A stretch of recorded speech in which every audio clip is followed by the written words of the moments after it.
Suenan las campanas del amanecer, un llamado que rompe el silencio.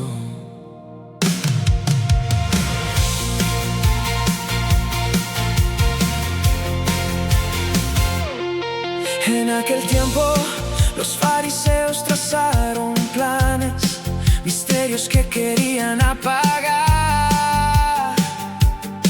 la llama. Pero Jesús con su mirada vio la sombra y se fue, dejando un rastro de luz que el mundo vio. Y con su mano sanó a los que clamaban, silenció el dolor, la fe se levantaba.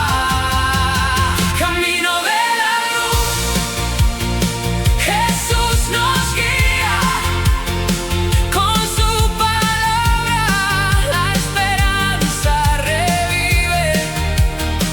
No porfiará, no gritará, su voz es calma.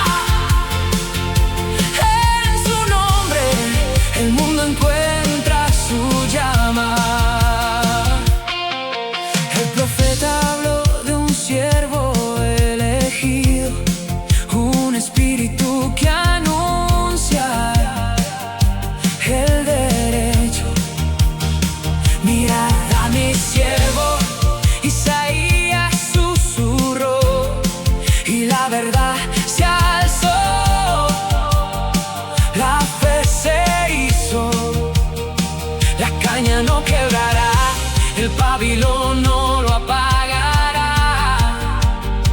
Su luz persiste, no se apagará.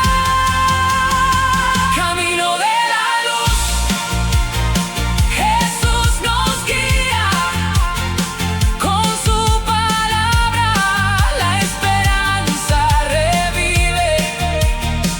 No porfiará, no gritará, su voz es calma. En su nombre el mundo encuentra su llama. A través de la tormenta su amor no se cansa, cada lágrima se vuelve canto de esperanza. Los que siguen su luz, en sus pasos se encuentra un ejército de fe que al mundo